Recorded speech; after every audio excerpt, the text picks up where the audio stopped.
All right, good afternoon, everyone.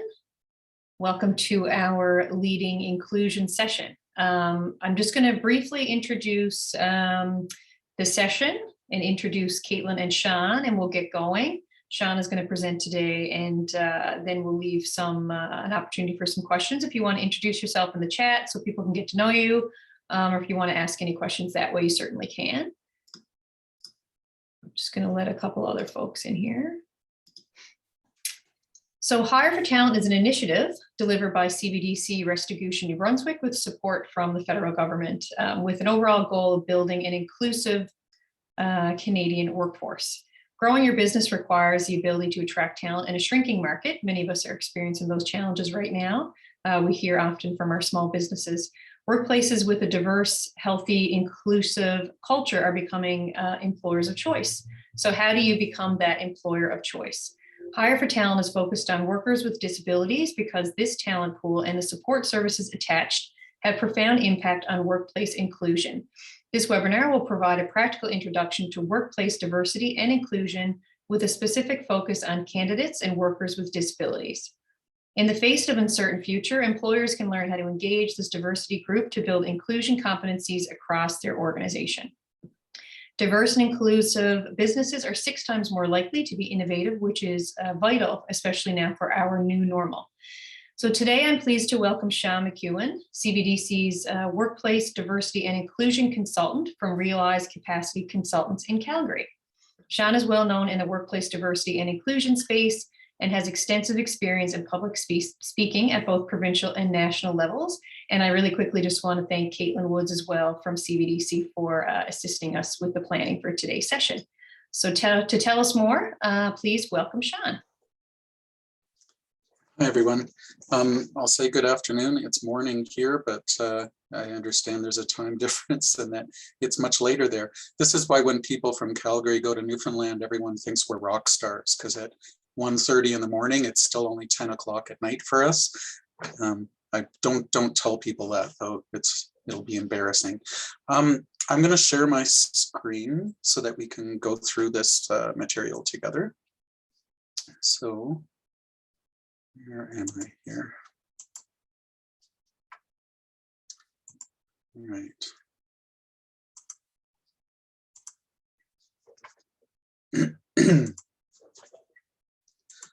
So just a little bit about myself. I've been doing this work since 1995, so a solid 26 years of helping employers find talent, while at the exact same time helping people with disabilities get into the workforce through talent matched job interviews and helping people really figure out what it is they want to do for work and where they can really shine. So that's something I've been doing for a long time here in Calgary. I do train some other service providers around the country. I also work with Community Futures Treaty 7. Here I'm, aside from having a consulting business of my own, Realize Capacity Consultants, I'm also the Director of Operations at Gateway Association, which is an organization that tries to make Alberta a more inclusive place to live, work, and play.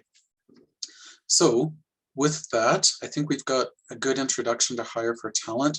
I will actually just enter into the chat their website.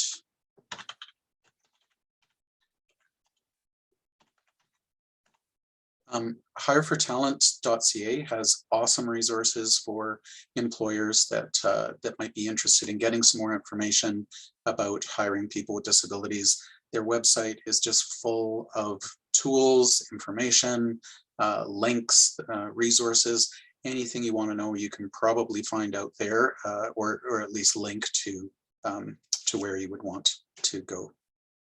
So let's talk about this session, Leading Inclusion.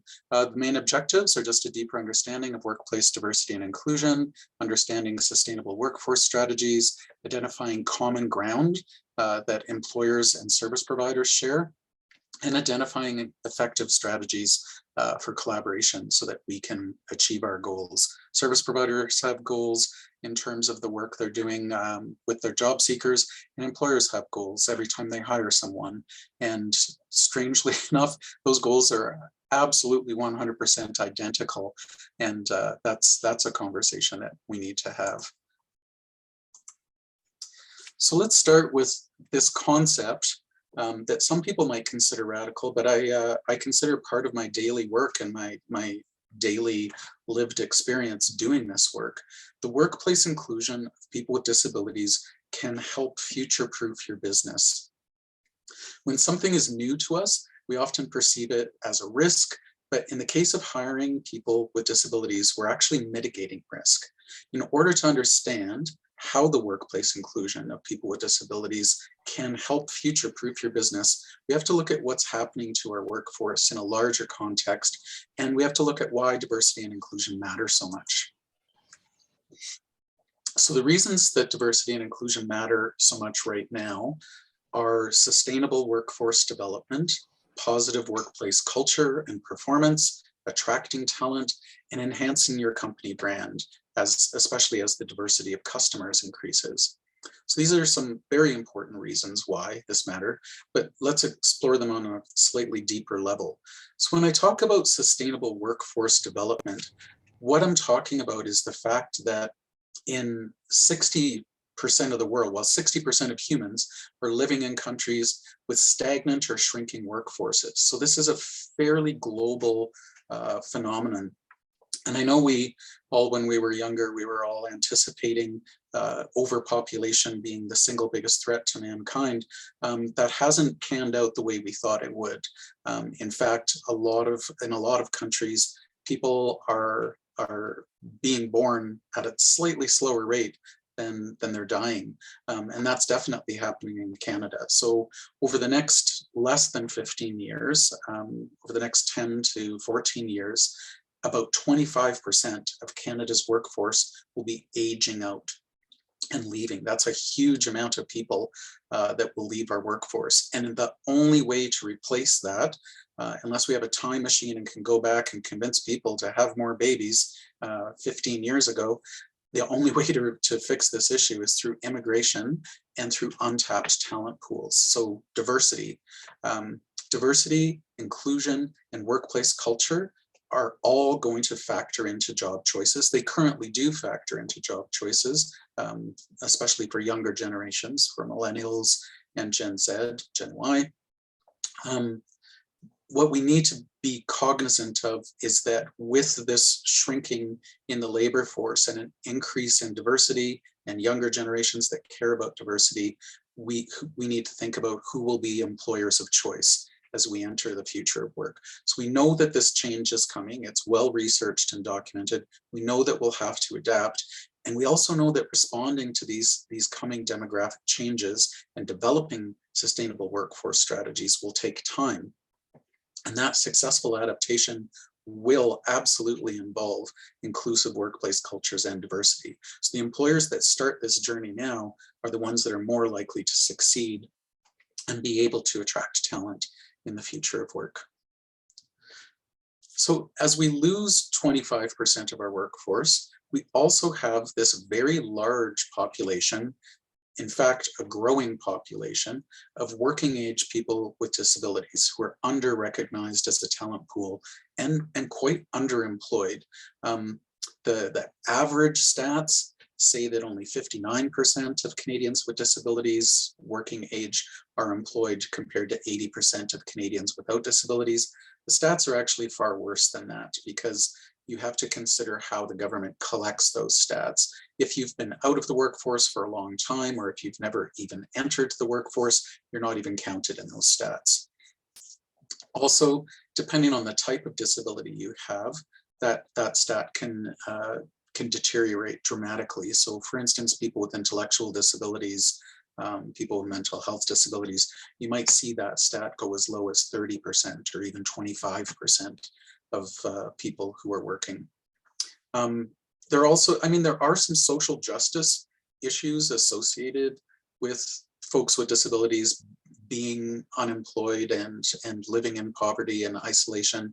But those are not issues that I want to talk about today. I want to talk about the business case for this and the reasons why we really need to look at hiring folks with disabilities as part of a sustainable workforce strategy. It's hard to talk about this without talking a little bit about immigration, so we're going to. Today, immigrants make up about 65% of Canada's net annual population growth, but by 2035, and that's 13 years off, almost 100% of Canada's net population growth will happen through immigration. That's an enormous number of people that are going to be coming in. So aside from new Canadians, the other groups that are currently underrepresented who will probably take a bigger role in the workforce would be Indigenous people and people with disabilities. And again, the other groups that are going to be a big part of the workforce as these older generations, like myself, age out, are millennials and Gen Z, who both statistically care a great deal about diversity, inclusion, and healthy workplace cultures. In fact, millennials and Gen Z workers are 50% more likely to leave a job that they consider to not have a healthy workplace culture. So let's talk about workplace culture a bit, because that's a really significant factor in diversity and inclusion outcomes, as well as many other workplace outcomes. So workplace culture and performance. Culture is really made up of the collective values, beliefs, assumptions, and habits that form the rules for working together. But more than anything, it's about behavior. Culture is really about the range of actions that are expected, delivered, or tolerated in a workplace. You can write whatever you want in your policy and procedures manual and your values statement, but the way that people actually behave at work and what is tolerated, what's respected, what's rewarded, that actually ends up being your workplace culture. So it's very much learned through interaction and shaped by people. And a foundational element of good workplace culture is inclusion. And good company culture that is inclusive increases employee engagement and profit. Now, most workplaces are too busy doing the core purpose work of their business to give a lot of time and attention to intentional workplace culture and developing strategies around that. But as it turns out, workplace culture has an extremely significant impact on business performance. And so it's very worthwhile to put some time into intentional workplace culture. And we'll talk a bit more about that. But I would strongly encourage any business to pay very close attention to this part of their business, because workplace culture can really help speed your business towards growth, innovation, and profit, or it can be a real ball and chain that holds you back from reaching your potential. Inclusive workplace cultures attract and engage employees. When we talk about employee engagement, there's good news and bad news. Canada and the US actually have some of the highest employee engagement stats on the planet. The bad news is that those stats still only have about 3 in 10 Canadians indicating that they're engaged at work. So engaged employees would be employees who are involved in, enthusiastic about, and committed to their work. And these stats are from Gallup, which does an awful lot of work in this space right around the planet, sort of exploring trends in the workplace. They have an excellent report from 2017 that I'm going to talk about right here. So this is from the State of the Global Workplace report. And this is a huge report that they delivered surveys in over 150 countries with at least 1,000 people surveyed in each country across many, many industries, and then analyzed metadata on top of that. This is a very significant report. And what they saw in terms of employee engagement is that when they compared high engagement and low engagement workplace cultures, the improvements were, as you can see on the screen, higher customer metrics, productivity, sales, profitability, but more interesting, around staffing, way lower absenteeism, way lower staff turnover, 70% fewer employee safety incidents. So as we can see, having a high engagement workplace culture has many, many benefits to your business and absolutely would contribute to profitability and sustainability. The other thing that's really important to be looking at, especially in a future where 25% of our workforce has retired, will be attracting new talent. And as was mentioned earlier, this is becoming an issue now. COVID has really accelerated a lot of things at work. Use of information and communications technology, people really deciding what they value and whether they want to be in a certain job or not. So what we're seeing is a trend moving towards a job seekers market, which is kind of a recurring theme in this presentation. Millennials and Gen Z workers will comprise over 70% of our workforce within three years. And almost 100% of population growth, as we discussed before, will be from immigration by 2035. Diversity, inclusion, and workplace culture are all going to factor into job choices. Add to this things like the gig economy, the ability for people to work remotely, which we're seeing more and more right across the globe now. And that really means that culture is going to matter, and in terms of being an employer of choice. All research and workforce demographic trends indicate that attracting and retaining talent will become a significant issue for business within a decade. And there is very much a coming national and global shift towards a job seekers market. And this is why diversity and inclusion success is a sustainable workforce strategy. If you don't have the ability to attract diversity, to retain diversity, to maintain a healthy workplace culture, you're going to struggle to be an employer of choice. The complexities of workplace diversity and inclusion and shifting workplace cultures can be really overwhelming. And I think that it's a natural thing for us to desire a formula for success. Most employers understand what diversity is and that it can lead to innovation and profit and resilience. Understanding the reasons for diversity and inclusion are really important, but many organizations, many employers really struggle with the how-to part. They really struggle with implementing strategy and getting results. And what's really funny is that the hundreds of publicly funded service providers across Canada are completely on the flip side of this equation, where they're not really paying attention to diversity and inclusion. Everyone that they serve is a member of a diverse group in terms of serving people with disabilities or Indigenous job seekers or new Canadians who are looking for work. What the service providers are doing on a daily basis is facilitating talent-matched interviews and job placements and helping employers with the onboarding process, helping them understand the how-to part of diversity and inclusion. And this is something that has been on, service providers and maybe the funding structure, how they get funded, has resulted in them being unfortunately remiss in really promoting what they do, how they do it, and how aligned that work is with what employers are seeking. So let's explore diversity and inclusion on a deeper level initially. Diversity is pretty easy to understand, the full spectrum of human demographic differences such as race, sexual orientation, religion, gender, age, and disability.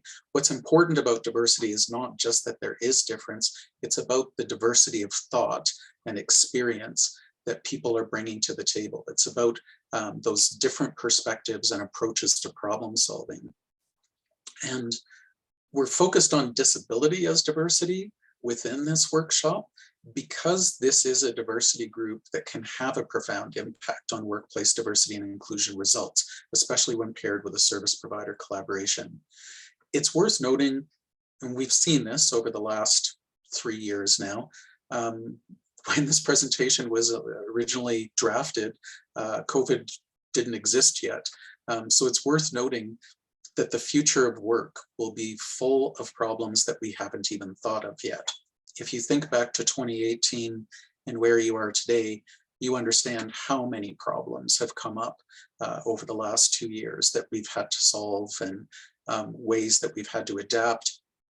It's worth noting that people with disabilities have been solving problems their whole lives that the rest of us haven't even had to think about. I would consider people with disabilities excellent problem solvers from what I've seen of them over my career. Inclusion. This is not as simple as diversity, but it is incredibly important. And inclusion is important to everyone. I think we sometimes have this understanding of inclusion as something that only marginalized groups need, and it's simply not the case. Anyone who's experiencing exclusion at work, regardless of their how they identify or their cultural background, their abilities, anyone who's experiencing exclusion underperforms. So inclusion is really about a sense of belonging, feeling heard, valued, and respected. Indicators include having a voice, opportunities, and involvement in the same work and non-work activities as others. It's absolutely a factor that improves engagement for everyone. And it is also an indicator of psychological health and safety at work, which is a factor in all provincial legislation, which is mentioned around abuse and harassment legislation in employment standards. It's important for us to understand that inclusion isn't a passive thing that happens based on our value for it. We can't just say, we really believe in inclusion here and it matters to us, and ta-da, you're going to have an inclusive workplace. Just like culture, it's very much demonstrated through actions and behaviors towards each other. So what we tolerate from people at work, the ways that they interact, if we tolerate bad behavior, if we tolerate hierarchies, social hierarchies that allow for exclusion behaviors to happen, then we're going to be losing out on the performance of employees. So again, it's an element of workplace culture that benefits all employees by helping them feel safe and welcome and engaged. And it's a realistic issue that people who are not included don't contribute as much and are more likely to leave. There are harsh costs to that for business. I think in order to really understand exclusion well, it helps to look at its opposite, exclusion. So exclusion, unvalued, alone, inconsequential, voiceless, outcast, don't matter, unimportant, uninvited, unheard. As you read through this slide, as you hear these words spoken, some of us will actually experience a subtle negative response to this. And there's a reason for this. There's a reason that humans have such a deep reaction to exclusion. So how does an absence of inclusion affect people? Do we perform well under these circumstances? Do we give our best? Do we even stay in a situation where we're feeling this way? Inclusion needs to be deeply embedded in workplace culture, because if it's not, our companies are paying for its absence. Exclusion in the workplace is a liability that we can't afford and that doesn't need to be there. So in terms of why all this warm, fuzzy talk about inclusion? Well, actually, inclusion is an essential need for humans. It should be on Maslow's hierarchy of needs. As our brains have evolved over the last 4 to 7 million years to perceive social connections as essential to our survival, this has become really important. Humans survived as a species because we lived in groups. We are hardwired to perceive relatedness to other people as safe and rewarding, and to view exclusion as unsafe, very much a threat. And you can't take that situation, you can't take seeing exclusion as a threat to survival over the 4 to 7 million years and just kind of extinguish it out of people in the space of 1,000 years. It doesn't happen like that. It takes longer for that to happen. So really, from a neuroscience perspective, exclusion activates basic survival responses. And one of the studies that I've read about this indicated that even slight exclusion behavior towards somebody at work would result in a level of threat that was similar or equal to being very thirsty and not knowing where to find water. So a basic survival response. Safe connections are vital for health and collaboration. Excuse me. What's really impactful about inclusion and exclusion is that even witnessing behavior that excludes our coworkers makes us lose trust and engagement in our workplace. And the worse the exclusion behavior, the worse the impact is on the rest of us. So inclusion is very much a universal need. It matters to us all. And when we're included and valued, generally, we're happy. We also need to be very aware, though, that leaders experience a very different workplace than workers do.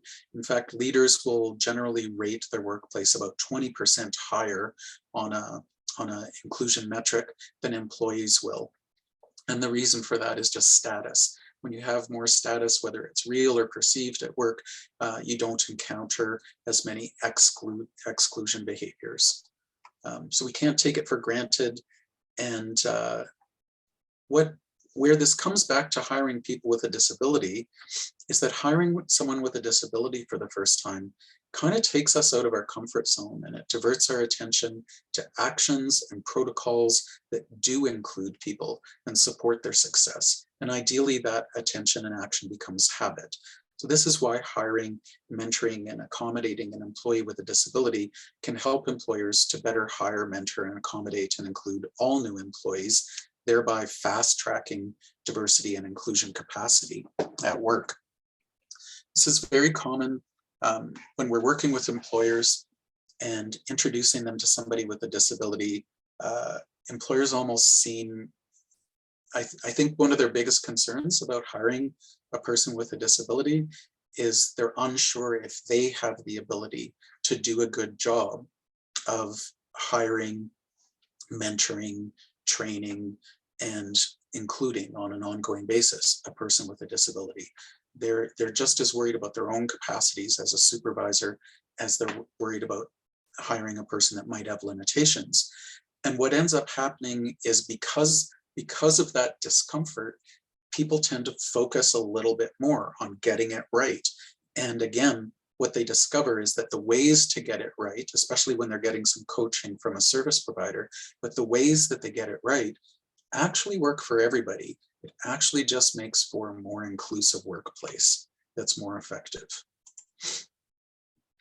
So let's talk about a concept that helps simplify diversity, inclusion, and workplace accommodation. There are many types of diversity, and although that can seem overwhelming, we need to remember that despite any and all of our differences, we are all human, and we all respond to the same kinds of threat and reward responses. Inclusive design evolved out of universal design, and it's about creating systems and spaces that work for everybody across ability, culture, and lifespan. These are strategies and protocols that would work for every prospective diversity hire because they are all people. And this is it's also related to something called human-centered design. And again, despite any cultural differences or age, ability, things like that, humans psychologically are very similar. So using inclusive design is not about academic credentials. It's about a simple mindset that we can all use as we're designing systems, processes, protocols, and policies at work. It's a very user-friendly concept. So designing things, environments, and systems in ways that work for everyone, usable by all people to the greatest extent possible, very much a process, not a result. This is the kind of creative thinking that service providers have to do all the time when we're working with employers. So a great example of how to do inclusive design would be any time that you are designing something at work. So that might be, what computer program do you use? What meeting platform do you use? Microsoft Teams or Zoom or something different?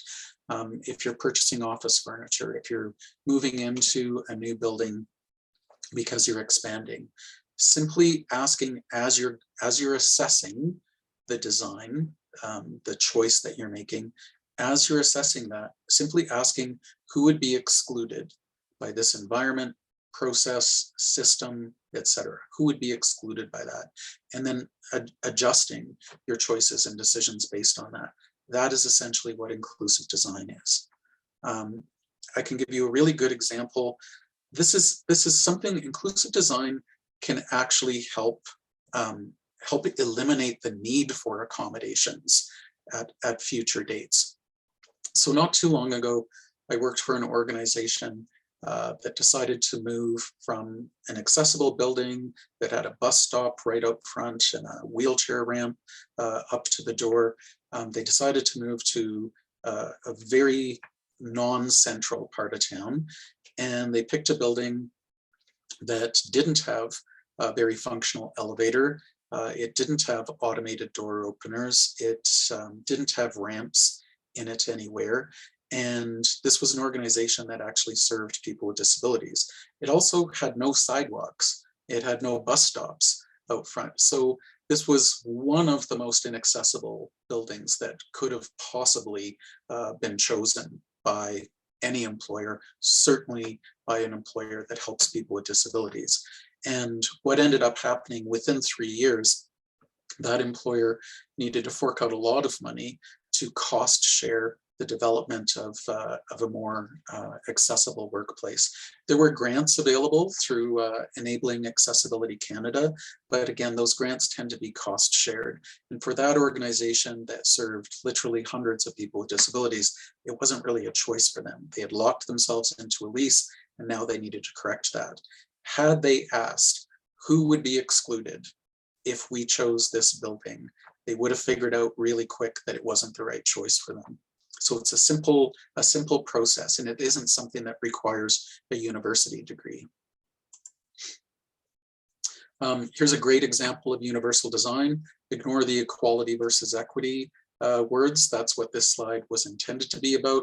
I think it's a great example of inclusive design. So in the first situation, we see the small guy getting excluded.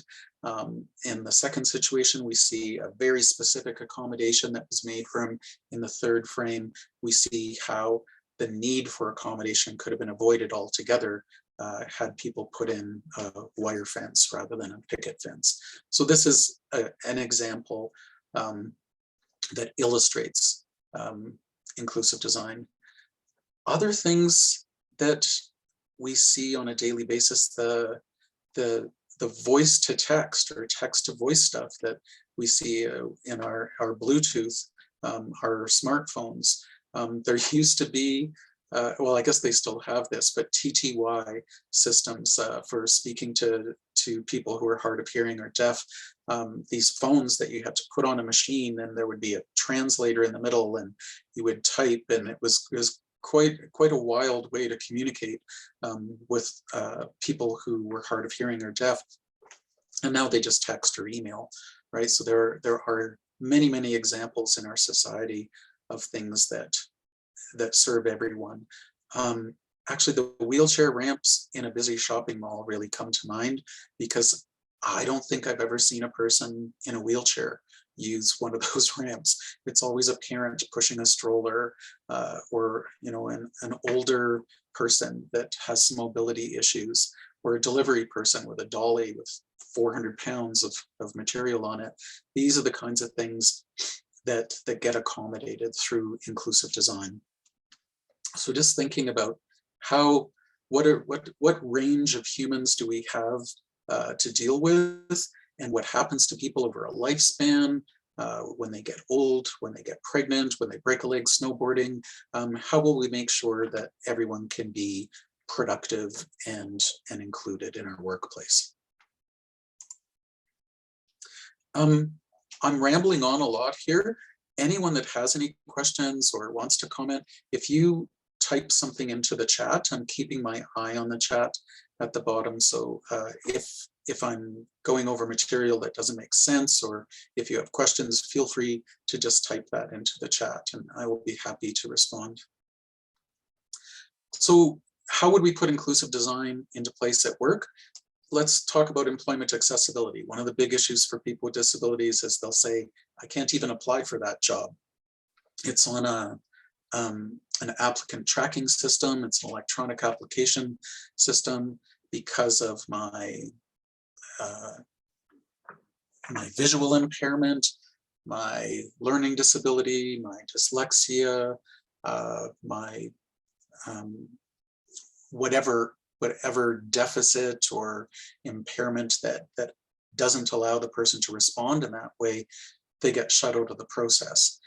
And what I really want to make clear here is I'm not suggesting that we should be hiring people who can't do the job. What I'm suggesting is the way that we recruit people is very much a system of exclusion. When we get 100 resumes for a job and we need to squeeze that down to 4 interviews, we find ways to exclude 96 people. And when it comes to people with disabilities, they're more likely to get excluded. In fact, any marginalized group is more likely to get excluded for no other reason than the recruitment process is a process of exclusion. But what I would put forth is, who are you looking for? Are you looking for the best job appliers and resume writers, or are you looking for the best talent for the job? And this is a place where I think this is reason why we need inclusive design and accommodation, because we're not seeking the people who are the most fun to talk to in an interview. We're seeking the people who are most able to do that job and the most engaged and passionate about that job. So with employment accessibility, this can be accommodated through application and interview accommodations. If you're using an electronic applicant tracking system, you can say, we're an inclusive employer. If you are having any issue applying for this job because of a disability related barrier, please contact us at blah, blah, blah, and we will coach you through an application process. Some people might need accommodations at an interview. We very often send staff to attend interviews with people just so that the employer can see the person understands every question that's being asked. It just may need to be broken down into plainer language if the person has an intellectual disability. The exact same issue, we've had employers say this to us before. Hey, you guys taught me how to use plain language, hiring people with disabilities. It works really well with people with English as a second language as well. So there are ways that hiring people with disabilities is training employers to be more inclusive. Employee orientation. Mentorship is something we all benefit from. This is an example of a strategy that is inclusive design because it works for everybody. When we get a new job, there are 2 ways that we learn that job. One is through work routines and the other is through social learning.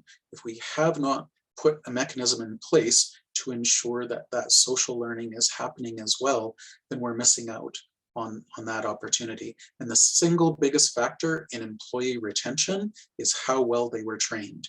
So using mentorship and ensuring that social learning is happening, yes, it's something that helps people with disabilities. Yes, it's something that helps me when I start a new job.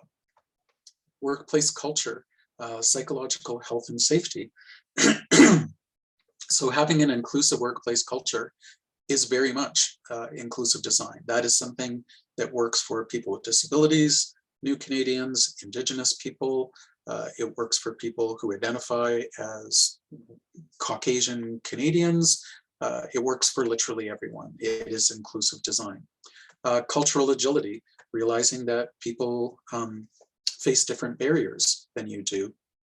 The lady in the picture here, there's zero doubt in my mind as a middle-aged white guy who was born and raised in Canada, zero doubt in my mind that she has faced barriers that I have not faced. That doesn't mean they're not real. Just because I haven't experienced them doesn't mean they're not real. I would recognize that she likely has experienced those things. So that's something that's really important for leaders to understand. And a place that it really pops for me is around mental health.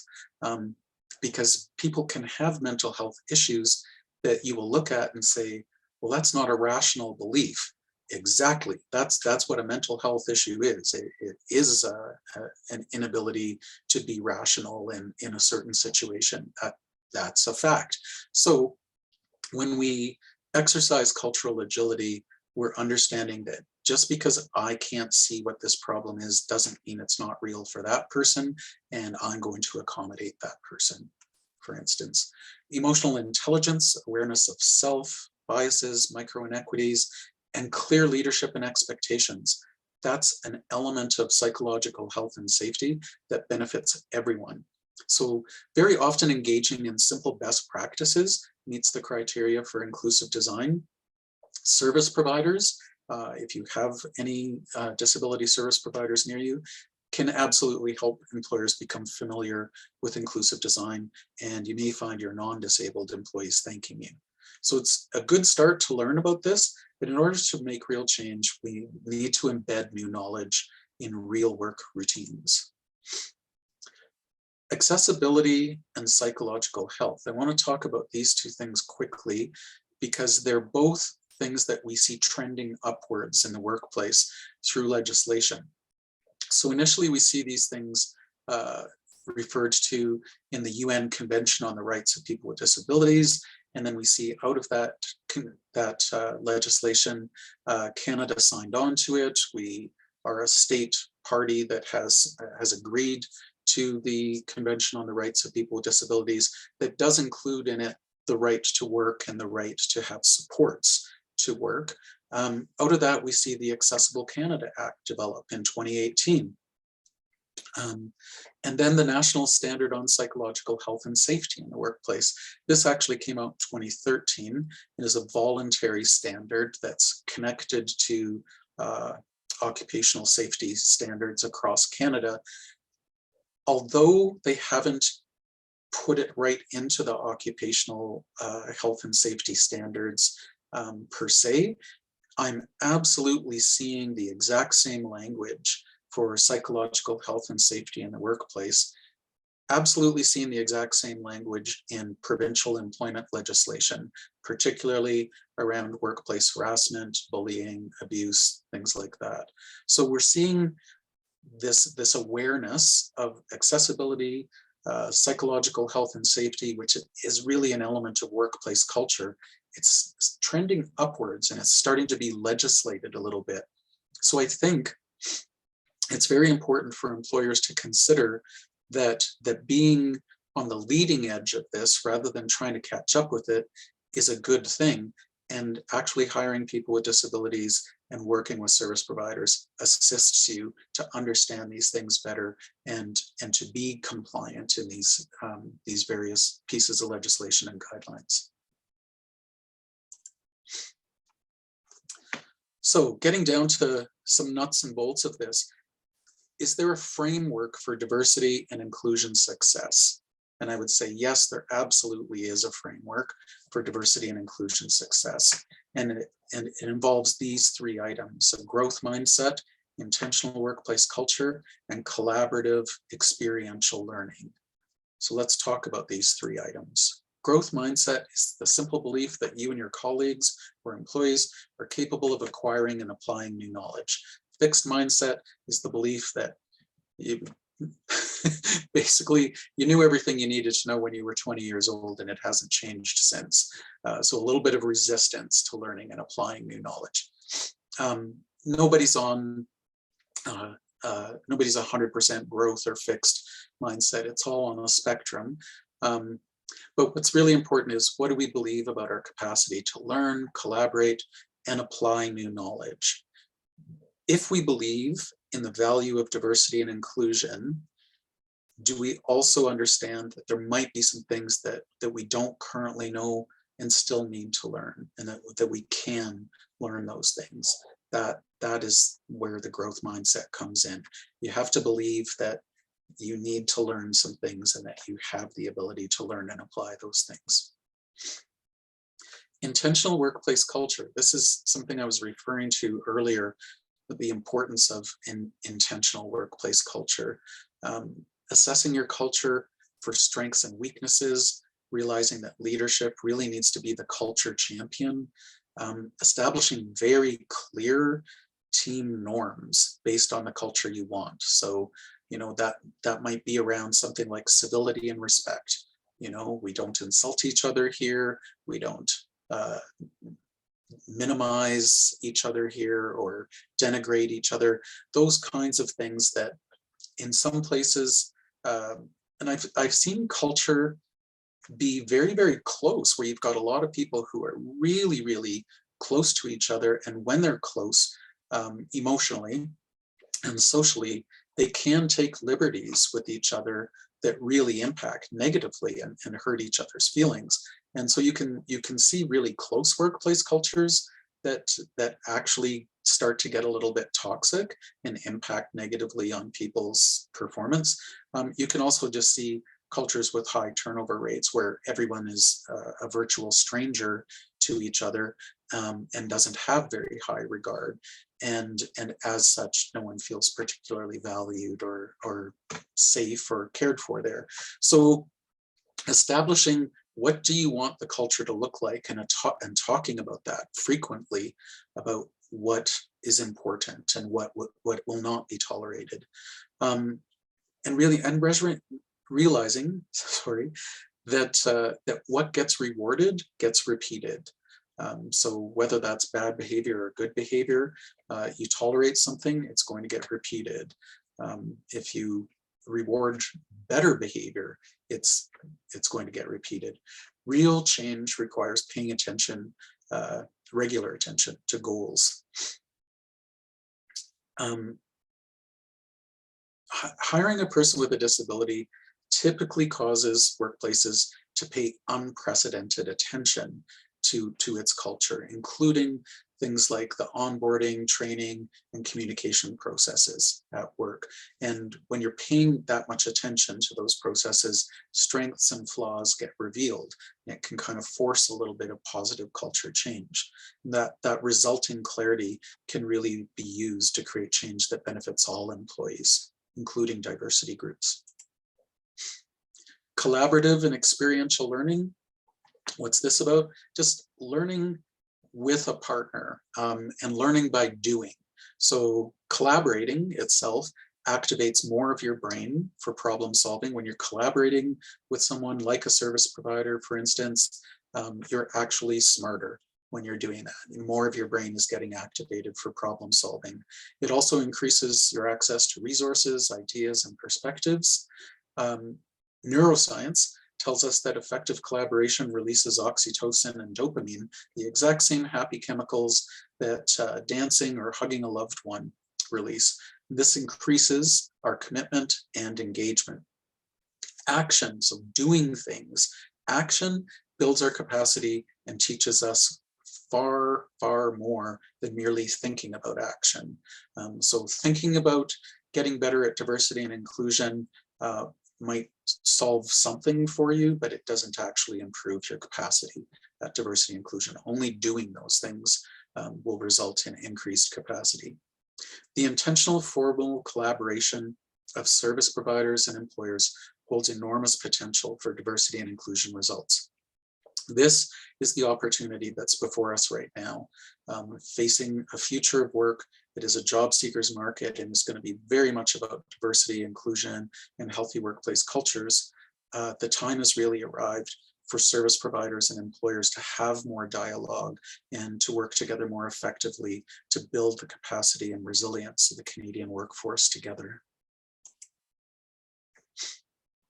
Let's talk very specifically about disability and its impact on workplace culture. We know that diversity and inclusion matter to younger generations and to all diversity groups. We know that these are groups that will increasingly comprise our entire workforce. Disability frequently impacts positively on staff morale. Employers that I've worked with over the last 20 years constantly make statements like, he makes this a better place to work. I should have done this years ago. You know, it was a mistake for me to not move forward on this 10 years ago. We would have been way ahead of where we are now. If you know any service providers in your region that you might want to consider working with, ask them for references. Ask them to talk to other employers they've worked with, and you will hear some of those exact same comments. So these are some of the things that that people with disability can do to have a positive impact on workplace culture. And how do we know this? Straight out of the 2019 Institute for Corporate Productivity report. So in this report, and please note, this is specific to hiring people with intellectual disabilities. It is kind of a thing across Canada that that funding that goes to help people with disabilities get into the workforce, that a huge amount of it goes specifically to help people with intellectual disabilities.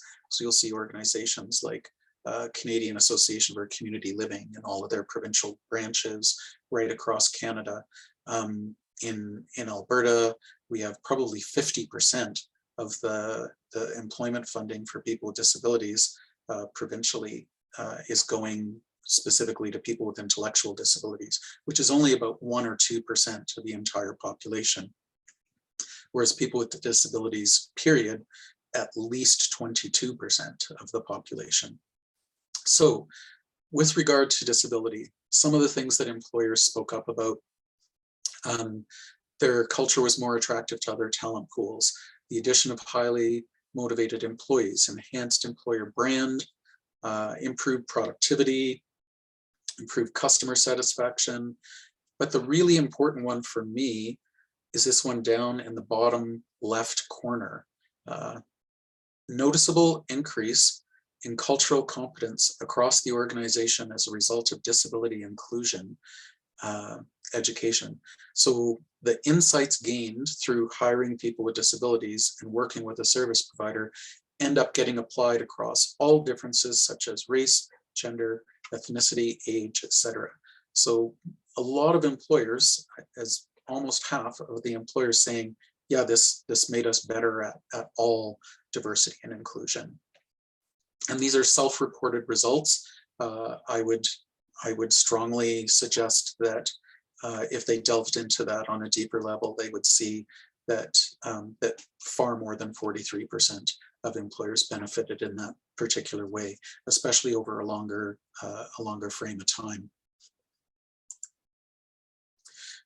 Let's talk about service providers now. So what do service providers know? What these folks that are paid to help people with disabilities, they probably know all about disability and nothing at all about your business, right? Well, if they're a service provider that's doing employment work and has been doing employment work for any length of time, then they are witness to and interact with hundreds of workplace cultures over a period of years. And they continue to have those direct interactions, observations, and insights on a weekly basis. So what do they see? Well, cultures that get or don't get inclusion, supervisory styles that work or don't, workplace accommodations, mentorship, factors in employee engagement, retention, onboarding and training methods, and hiring or inclusion failure factors. What works, what doesn't work. Those are the kinds of things that we as service providers see. I can say with confidence, and I say this because I've worked with a lot of HR people. I have friends and colleagues who are HR people. I've worked with HR consultants who have like master's level understanding and credentials in HR. And I can say with confidence that service providers serving people with disabilities see more workplace culture than any other organization or entity I can think of. The knowledge that they have around what works for people and what doesn't is substantial. I'm just going to check the chat here because I'm okay. I see a couple of people have had to sign off. Okay. Let's move on here. So those are some of the things that they see. In terms of job seeker services, what are they doing for job seekers?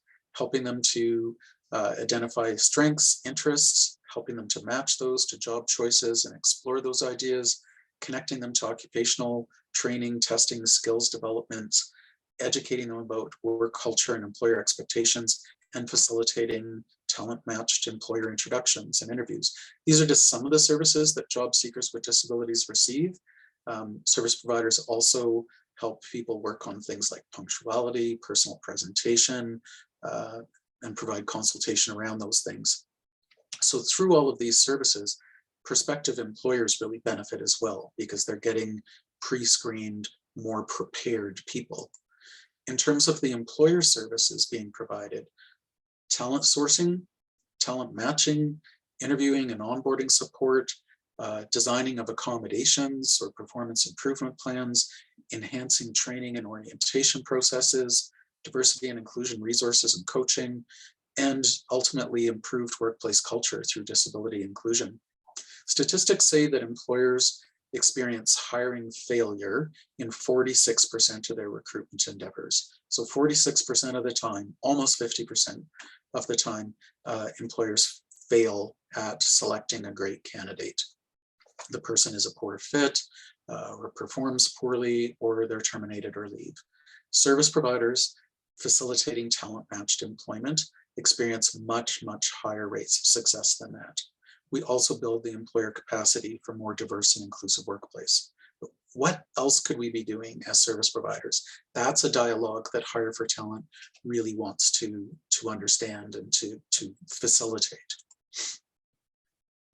Gallup's 2017 State of the Global Workforce report cites these human capital development factors as critical in improving business resilience, productivity, and growth. And it's worth noting that service providers do all of this as part of their daily work. Their individual level support for people, self-awareness, strengths development, career development, check, we're doing that with the people we serve. Personal development, helping job seekers to focus on strengths, to unlock potential and reveal innate strengths, check, we're doing that. Employer level support to develop human capital and maximize productivity, absolutely doing that work with employers. Society level supports, well, that's why we're getting funded. We're getting funded based out of the 1995 Employment Equity Act that's seeking to help underrepresented groups get into the workforce. So absolutely, and connecting our job seekers with training and education, those are also things that we're doing. And for that matter, connecting employers with education and training around these specific matters. So in terms of common ground and common goals, our human capital goals are identical. Great talent matches, investment in the job, work performance, engagement, looking for social inclusion, people fitting in at work, having a valued role, working independently, and retaining that employment, staying in the job and performing in the job for long periods of time. Absolutely, this is what service providers are looking for, and it's pretty obvious employers are looking for this as well. So in terms of where do we go from here, the idea of workplace inclusion partnerships is something that Hire for Talent is promoting really heavily. And workplace inclusion partnerships might involve working with a service provider and hiring somebody with a disability.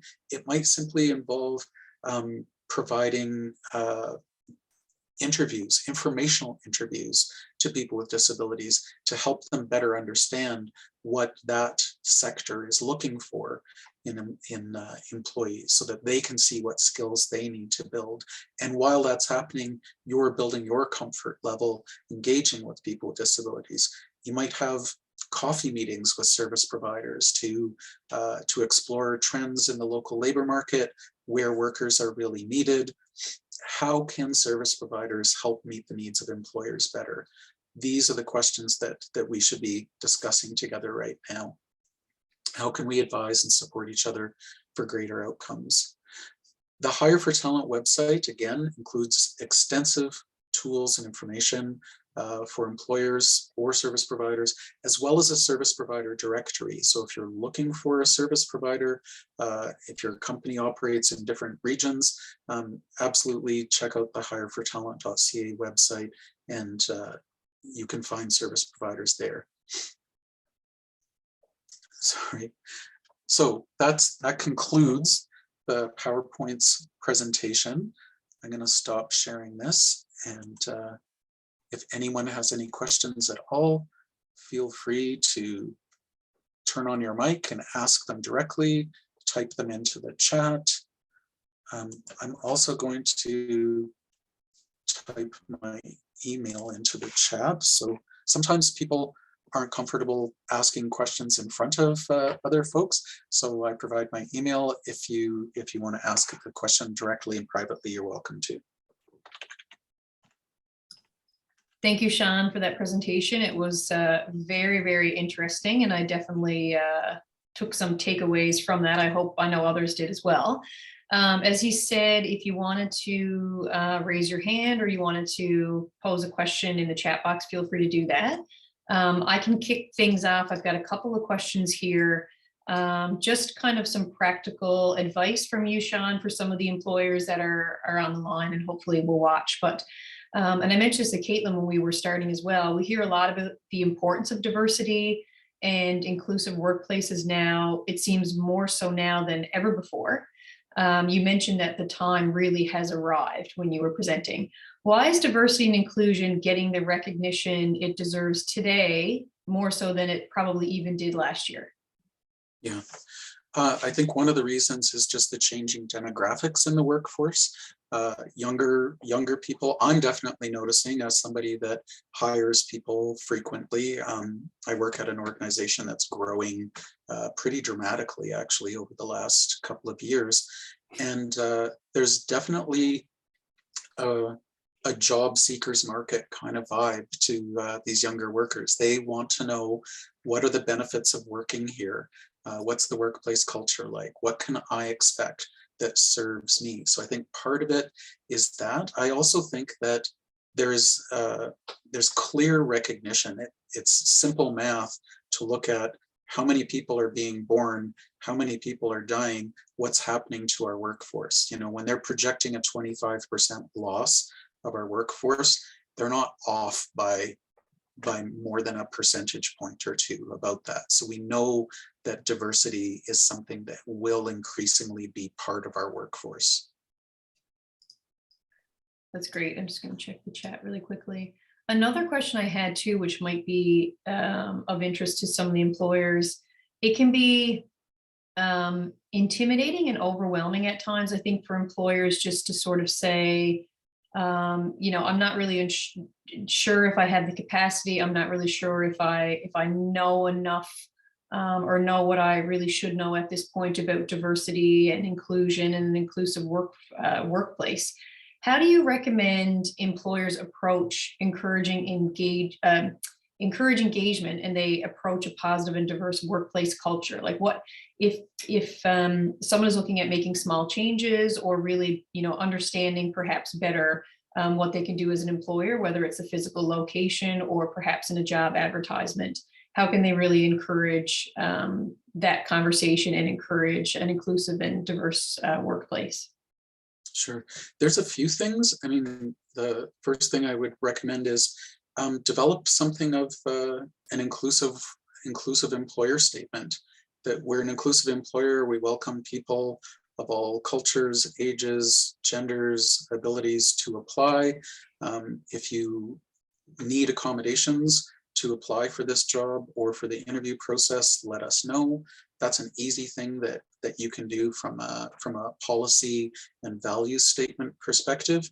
Having the discussion inside your organization, you know, typically we're having team meetings, you know, people tend to have meetings at work. Make diversity and inclusion, make workplace culture part of your weekly or monthly agenda items to talk about at work. Get people's thoughts on what they could do, what we could do as an employer to improve diversity and inclusion or workplace culture. I mean, those are some simple things. As well, please know, you know, service providers aren't demanding you hire someone. They're never demanding that.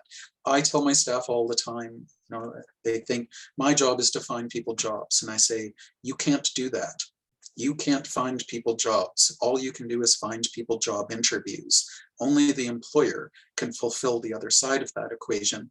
So what I would say is start interviewing people. Every time you have a job that's up, if you have some degree of partnership with a local service provider and say, do you have anyone that would be interested in applying for this job? I'm not saying they can have it. I'm just saying I want to get comfortable interviewing people from diverse backgrounds, and I'd like to start there, you know. It doesn't need to be an all-in commitment. It just needs to be something. My personal feeling is that the organizations that I've worked with over the years don't do lots to help sell a candidate with a disability. I think the candidate with a disability really sells themselves in like 99% of all cases. The employer meets them and is like, why didn't you introduce me to this person 6 months ago? They're great. Right. Looks like we have a question from Shirley. Mm-hmm.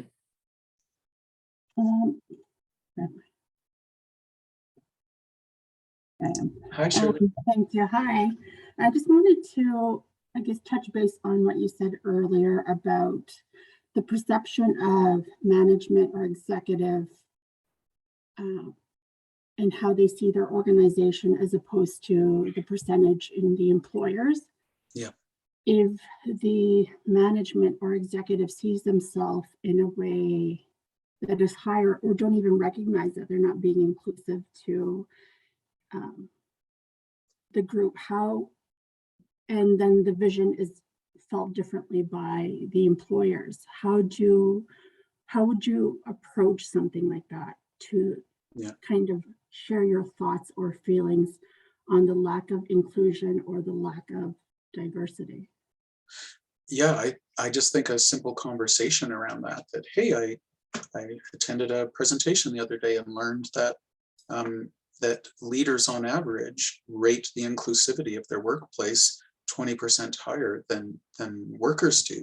That's something worth thinking about. That, you know, if you would rank us 7 out of 10, it means that employees would rank us somewhere around 4 or 5 out of 10, which isn't necessarily the level of inclusivity that we want here.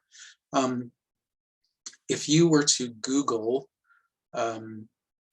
inclusion ratings, leaders versus employees, you'll instantly get a number of articles that would illustrate that and talk about the research around that. I probably can just find that information myself and send it to Julianne, because I never talk about anything in these presentations that I haven't actually studied myself and read.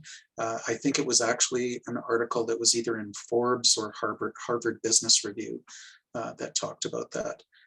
But I could find it right after this is over and send it through to Julian, and she could send it out to the group perhaps. Does that answer your question? No, that was very good. Thank you. Great. And I've got one last question, Sean. Again, if anyone has any questions, you can add it to the chat box or raise your hand, as Shirley did. So it's similar to the question I asked before, but if an employer has really considered inclusive design and accessibility, how can that employer highlight those efforts? Is it with perhaps job ads or employee orientation, or working, as you said, with one of the service providers? I'm just wondering if they really, you know, taken on a leadership role, they've really done the work, they're making sure their, you know, workplace is accessible, you know, they've got all the right kind of verbiage in job advertisements and things like that. How can they sort of highlight some of those efforts? Sure. Through any of their usual communication mechanisms, if they have newsletters, social media, they can talk about, they can say, you know, we're on a hashtag inclusion 2023. We're trying to make our workplace more and more inclusive. We have these goals that we've set out for ourselves to achieve within the next 2 years. This is where we've got to. If they're partnering with a service provider, and if you as an employer have done something to make your workplace more inclusive, and you're letting me know that as a service provider and saying, would you help me promote that to the community, you're absolutely going to end up on all my social media platforms by close of business that day. You know, service providers are really, we have vested interest in your business succeeding.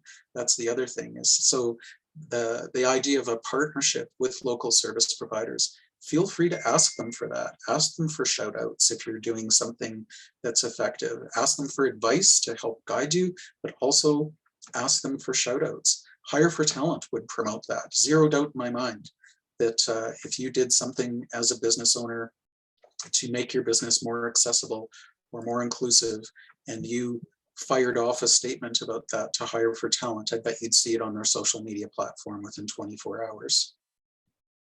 Perfect. That's a really great tip. Those are all the questions I had. I'm going to do kind of one last call, and not to put Caitlin on the spot, but I'm just wondering if she had any closing comments before everybody logs off today. No, I just want to thank everybody for being here, and yeah, it was a great presentation. And if you guys have any other questions, you can contact Hire for Talent as well. I posted the service provider map on our webpage as well, so if ever you're looking for a service provider near you, you can go in there and check it out. Perfect. And final comments to you, Sean. Just want to thank everyone for attending today. I realize this is not a year that people want to spend more time on Zoom calls, so your attendance here is deeply appreciated. Thank you so much. Any questions you may have for me, feel free to reach out. Excellent. Thank you so much again, Sean, for your time. Thanks, Caitlin, for organizing, and thank you to everyone else for logging on today. I mentioned if you wanted to share it or you wanted to rewatch, we'll add it to our YouTube channel shortly, and we'll send it a link. So thank you, everyone, and have a great afternoon or morning, wherever you are. Sounds great. Thank Take you. care.